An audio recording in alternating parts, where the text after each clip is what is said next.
Hello, Reject Nation. We are going to watch today from our friend Paul over at Heavy Spoilers, Army of the Dead Explained. The biggest WTF questions answered, time loop, robot, zombies, UFO, and more. A whole bunch of words that I did not realize were truly associated with Army of the Dead. My goodness, I've heard there's like crazy theories through the roof here. A couple of things I wanted to mention. Our movie reaction for Army of the Dead, the reaction highlights, is up here on YouTube already. There's probably a link in the description box and pinned comment. Full-length watch-along over at our Patreon. And also, we did do an interview with Paul. We kind of an arduous edit because we filmed for so long, but that video should be up this weekend officially, so keep a lookout for that.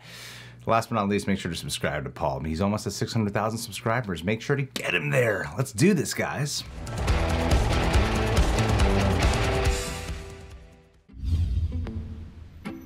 Welcome to the Heavy Spoilers Show. My name's Paul, and I'm pleased to eat you. Army of the Dead is now out, and the movie has a lot of questions hanging over it. You're everyone's dad, Paul. Weird little details that hint towards UFOs, robot zombies, time loops, and even the possibility that Vandero is actually Zeus. Over the weekend, I dedicated myself to unearthing the answers, and after compiling interviews with Zack Snyder, I've come up with some theories and answers to the questions that have no doubt been picking your brains. Full spoilers ahead, so if you haven't had a chance to check it out yet, then I recommend that you check out now. Drop the thumbs up as that's a no-brainer, and make sure you subscribe to the channel as this is where we explain everything from A to World War Z. Terrible. Now, with that out of the way, thank you for picking this, thank you for sticking with me. Now let's get into the breakdown of Army of the Dead. Okay, so the movie opens with the military transporting the alpha zombie Zeus across the desert. This convoy picks the character up from Area 51, which is of course synonymous with aliens. For decades, people have theorized that the secret military base in the Nevada desert was set up after an alien spaceship crash landed there, and since the 50s, there's been a lot of mystery surrounding the location. Extraterrestrials have too been linked with zombies for a long time, and recently it was revealed by Robert Kirkman that the outbreak in The Walking Dead was caused by a space spore that fell to Earth. Night of the Living Dead 2 had theories in it that said the zombie outbreak may have been caused by NASA shooting down a satellite on its way to Venus. No, that's true, that's right, yeah, that's right. It returned to Earth and brought the dead back to life. Yes. This radiation could be what kills people upon being bit, and from there it may reanimate their corpse. Much like the two soldiers we meet in the opening, fans have been theorizing over exactly what's going on with the virus, and because of the location, we can guess that it was caused by experiments carried out at Area 51. You can also see two bright white lights in the sky hovering over the base, and these shoot off as the transport makes its way out of the area. Oh, what? I heard about it in the comments, but this is the first time I've actually seen it. I literally had a thought process of, all right, you're reaching. When you said two bright lights, I was like, it's probably just the cloud. Bam, they shot off. I'm like, oh shit. In a very obvious manner, yeah. Oh, damn. Just like alien lights are known to do. That's nutty. Personally, I think that the undead are actually created through hybrid human and alien DNA, and there is some evidence for this in the movie. When Zeus is shot at the end of the film, within the red blood that squirts from his head, we can also catch flashes of blue. When the fetus is pulled from Zeus's ghoul friend, if you look closely, you can see that its blood vessels beneath its skin are glowing blue as well. Whilst Zeus and the alphas do look like your typical zombie, I actually think there's more going on than meets the eye. Personally, I think that the characters aren't your typical shamblers, and they're actually living creatures that just appear to be like the undead. They are gods, a new form of human that's an alien hybrid who's able to reproduce. I believe that the government were carrying out experiments at Area 51 in order to create a new kind of soldier, and after perfecting this, they went to transport Zeus across the country to the next stage, but the vehicle was destroyed and the Alpha was unleashed. Martin was then sent in to retrieve the head of the bride, and using this, they'd still be able to carry on their work. To cover up what happened, the government would then nuke the site so that all the evidence was buried, and in my opinion, if you're looking for what caused the virus, then it was aliens. Okay, all right. You know that that was a complaint of ours that you might see if you haven't seen our reaction yet. Like in the review part was that we were annoyed with that trope of like, take the zombies and make an army out of them. Find a way to make an army. It's a very tropey thing to do. However, I mean, this is a well-articulated theory here as to what's really going on, and slowly Zack Snyder has been unveiling more truths behind the scenes of what's really going on with the zombie world here. So if that was originally a part of the conception of creating them, like part of the DNA of the design of these alien zombie creatures, then that's not it's nowhere near as stupid when it's already a part of the planet. If it's like there's some kind of alien substance Like they're experimenting with that, like, yeah, I get it. Yeah, it works. That works a lot better now. Yeah, it does. Now, along with these blue-blooded alphas, we can also catch a robot zombie. Mikey Guzman shoots one in the casino at one point, and after electricity bursts from its head, we can also see a Terminator-esque skull underneath its skin. When they die, they end up robotin, which is like rotten, but with robot, never mind. And Snyder recently teased about what was going on with this in a Q&A session with Netflix. He indeed confirmed that our eyes weren't deceiving us, and that this is, in fact, a zombie robot. When I thought my eyes were deceived. These mechanical monsters, the director stated, "I had the idea from the beginning that these zombies were going to embody an evolution. They were on their way to becoming something else, not stagnant like the zombies we're used to. It was a way to make them fresh, while still delivering on the zombie canon in some ways. I really wanted this sort of weird ambiguity to their origins, which of course we'll explore in the animated series Army of the Dead Lost Vegas." Without giving too much away, if you pay close attention, there's a number of zombies that are clearly not zombies. You see normal zombies, and then you see some robot zombies. Are they monitors that the government has placed among the zombies to monitor them? Are they technology from the other world? What's happening there? So yeah, this will be explored in the upcoming anime, but judging by the last couple of sentences by Snyder, I do think it will be revealed that their government plants put in to monitor the situation. But then if they have those, why would they need to make the real thing? Like, the robots seem way more effective. I know, right? You can program them to do whatever you want and be zombies. Why do you need the ones that can... He literally said everything I was thinking. But if you could make an AI army, why aren't you? It seems way less risky than just releasing a bunch of zombies that kind of can think for themselves and answer to some kind of creature you can't control. What's phase 2 of that? I don't know. That's a weird thing. If the government did create them, but I couldn't quite tell from Zack Snyder's quote if he was saying these zombies had evolved to the point where they were able to create them. They were creating zombies of their own robot variety? Well, yeah, I mean, as the movie progresses, it becomes apparent early on that they're not just typical zombies, that they are intelligence of their own, that they can think and create and feel. So... and perform medical procedures. They immediately hop to building cyborgs. That's the benefits of getting alien DNA, is you have so much knowledge at your disposal. I'm like, I like the confirmation, because when it happened, when we were watching, I was like, is that a robot? Oh, no, it must just be the blood. And then to get the confirmation, I'm like, now I'm even more confused. Why do they exist exactly? But hey, that's why there's an animated series. The nuke deadline being moved up is a weird one, and they could have been monitoring things from the inside and moved the missile launch time up after spying on the group. Like Snyder says, there's a number of them in the film. I think I also caught one when Zeus is carrying the bride in. You can notice to the left of the screen that there are glowing blue eyes and a shambler, which may be indicating that this one is indeed a government plant. Let me know if you spotted any others, as I'd love to see if there's more dotted about the film. Now, as for the Timeloop, it's a great video. Absolutely. And in a recent live stream with Film Junkie, he discussed the bodies that the characters come across in the vault. We can see that they're wearing the same clothes as the group, and it's theorized by Vandero that this is actually one infinite loop in which they are living out the same events over and over and over.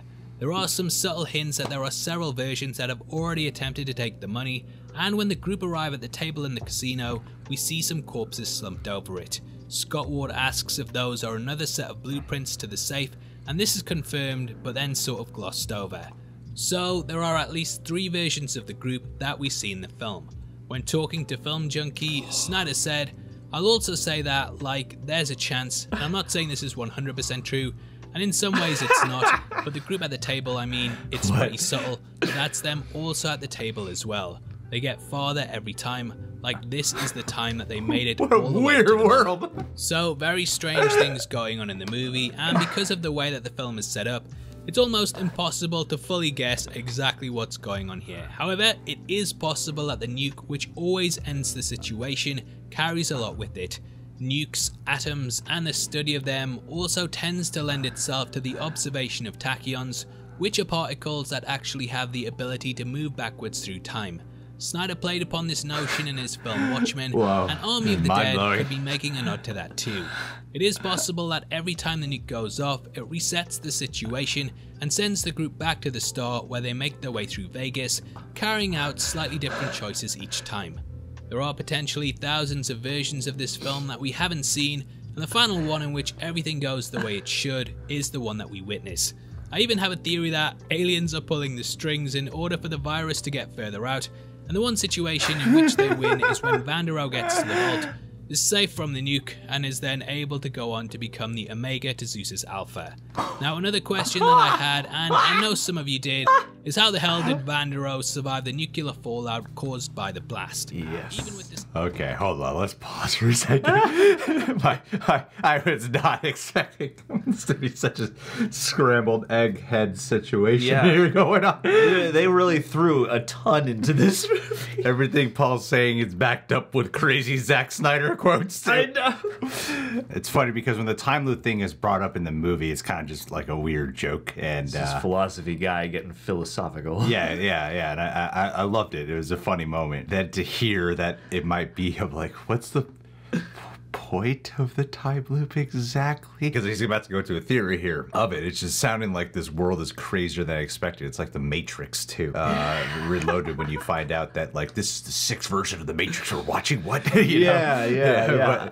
I gotta say though, I mean, of all these random theories, it's perhaps my favorite one of these weird Easter eggs thrown in, because I mean, it makes me wonder what the conception of this was like. And I mean, we're gonna see another movie and an anime series expounding on all this, but like, it really seems like they threw every possible sci-fi trope into this movie in hopes of expanding on at least 1 or 2 of them. And it's pretty crazy how, for all this additional world building they have in mind, you gotta kind of give the film credit for not getting over convoluted and trying to really set up this other stuff, but just alluding enough to it. Yeah, to the point where it doesn't distract, and you're like, why did they explain the time loop thing? Why did they do the whole robot thing? Why did they do this? You know, it's pretty impressive stuff. Damn, dude, this is blowing my mind. I like the time loop thing. It's just so weird. And then they can just make endless remakes of this movie with a slightly different ensemble every time. So I guess the thing according to plan is getting Vandero out, and so that way maybe he can spread the virus across Earth and not just keep it contained in Vegas. Because the aliens can't. The aliens can't figure out how to get out of Vegas. We just gotta create a time loop. How the hell did Vandero survive the nuclear fallout caused by the blast? Even with the safe offering shelter, as soon as he stepped out into the wasteland, the radiation would have killed him within minutes. However, it is possible that because he was infected, that he was able to survive this. As we've discussed in the video, radiation could have been crucial to causing the undead to rise, and thus with the virus flowing through his veins, he may now be immune to the devastation caused by the nuke. As for Vandero, I have seen a lot of theories suggesting that he might actually be Zeus himself, and the end of the movie might loop around into him ending up in the container at the start of the film. Now up top, I think we should clarify this and say that Vandero and Zeus are played by 2 totally different actors. The theory states though that because Zeus has similar hair to Vandero when we first meet him, that he may actually be a version of the character. When the Alpha arrives at Vegas, we also see that he's inspired by the statue of Zeus in front of the Olympus Casino. Now strangely at this point, Amari Hardwick's name pops on the screen, suggesting that he too could be playing Zeus. The Alpha and Omega typically means the beginning and end, and thus this could be one big loop in which the Alpha creates its Omega, which goes on to create it.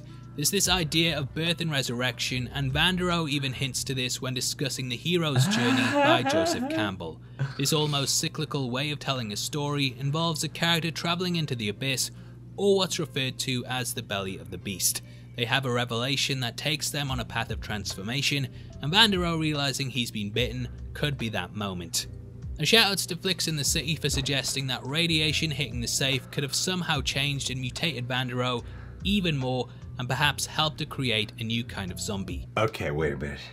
So, if the theory goes that I want to make sure I'm understanding this. If the theory goes that Vandero is Zeus, and then it loops back around to the beginning of the movie, but Vandero's origin begins post-destruction of Las Vegas. Yeah. So when he's captured, like, everything just resets, but he doesn't reset. He comes back as Zeus. There's something there that just doesn't line up to me that makes sense. Do you kind of get what I'm saying? I don't know if I articulated that well at all. Well, I mean, we're dealing with a time loop and you being your own grandfather, you know, all that stuff, so it's a little hard to keep track of. But yeah, I feel like there's an attempt here maybe to make this safe some sort of MacGuffin of sorts. And especially going back to, like, if the aliens are trying to reset the time loop or something like that, then how would he be able to make it out in the first place? I think I'm with you.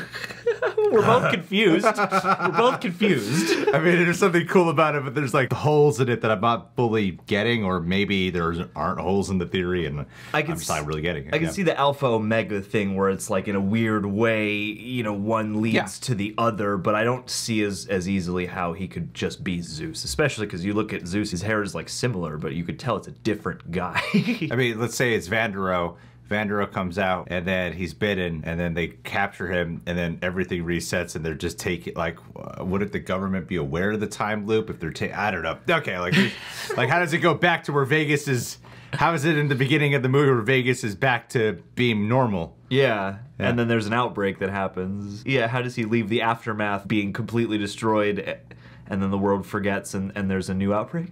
Yeah. At a fresh Vegas? Honestly, I think they're going to make a sequel, and Vandero's going to be the reason why the virus gets out of Vegas. I think that's what it is. I don't think it's a freaking time loop with him. I can mostly just see that maybe, the radiation combined with the zombie juice made it so that he could get out. That makes a little bit of sense. Yeah, that makes more sense, but I think it's just a setup for a sequel where it's out of Vegas. We never actually see Vandero get bitten, so there's a lot of things potentially going on with him. Jan also said it's possible that when Vandero emerges from the vault, that he's actually in another timeline where things start all over again.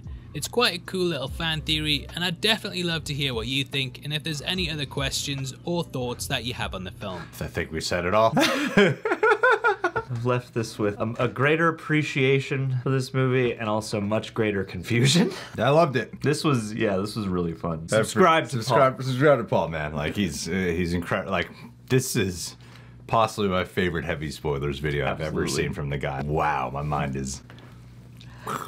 So, yeah, guys, Army of the Dead. All right, bring on the expanded universe. I'm excited for it. Guys, if you haven't seen our reaction, go ahead, check that out. Keep a lookout for our interview with Paul. It's quite an in-depth one. Subscribe, click the notification bell, hit that like button. Last but not least, Jason Dolan. Jason, my friend, well, I'm sorry to say this, you might not be watching this because you were recently charged with the Capitol riots.